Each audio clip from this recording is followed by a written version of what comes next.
The movie theater was quiet. The aroma of overpriced popcorn permeated the air. You settled in for the perfect family outing, and then it happened.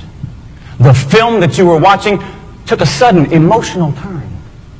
You try to resist it, but you can't help it. And before you know it, your eyes begin to sweat. You may not care that people see you crying in public, but the last time this happened to me, I was thankful the theater was dark. Until my lovely young daughter, who doesn't know it's okay to whisper, pierced the darkness with, "Are you crying?" Mr. Chairman, ladies and gentlemen, and anyone who's ever gotten misty at the movies, never ignore inquisitive children. The longer you do, the louder they get. In a matter of seconds, my daughter shouted, "Why are you crying, Daddy?" When this happened, the movie that my family and I were watching was The Rookie. On the surface, it's a movie about the oldest rookie in professional baseball, but on a much deeper level, it's about reclaiming life's missed opportunities. When the movie ended and I realized what a great teaching opportunity I had, I turned to my two sons and I said, "Guys, what did you learn from this?" Imagine how proud I was when my 16-year-old said, "I learned that my dad cries at the movies."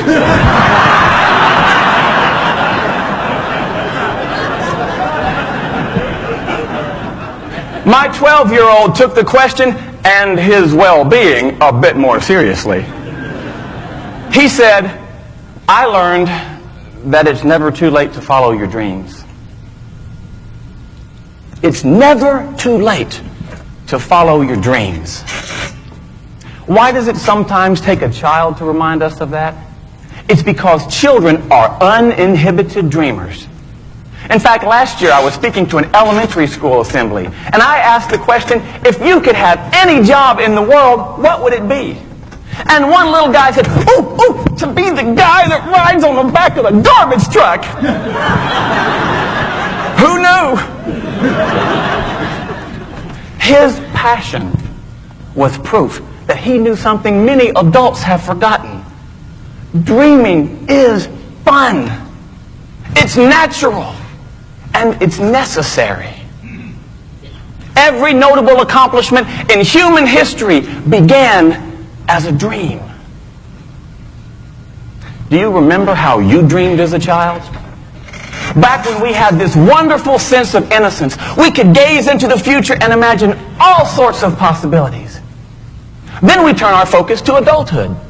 And many of us find that by the time we actually get here, we hit a wall. And we stop dreaming because we can't see past next week. Why? What happened? Somewhere along the way, we learned a painful truth. We learned that failing to achieve our dreams hurts. We encounter critics who ridicule and crush our dreams, and it hurts. And we hear an inner voice that says, "Please, no more. I can't take being hurt again." We convince ourselves that it's better to just give up those things and do what we're supposed to do instead of longing for what we were meant to do. Ladies and gentlemen, we were meant to dream. We were meant to dream.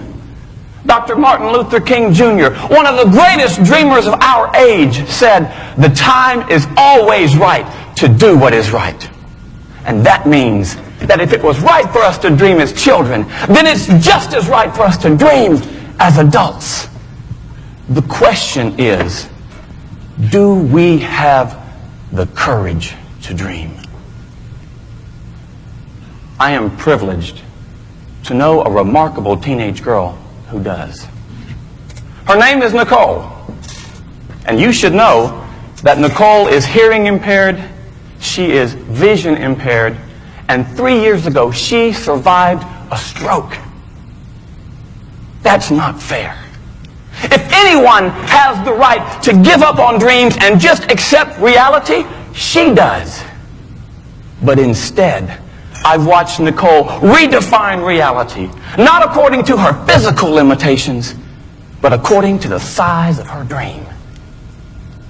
As part of that, 2 years ago, I watched her stand on a huge stage in front of almost 3,000 people and perform the sweetest song I've never heard. She sang it through sign language, and I didn't just see it. Deep inside, I felt it.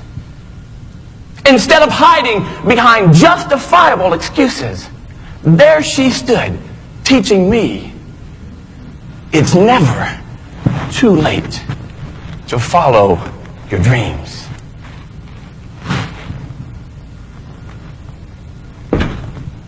Ladies and gentlemen, what do you dream? Or is the better question, what did you dream and why did you stop? If you've ever let a dream slip away, I'm here to tell you it's not too late.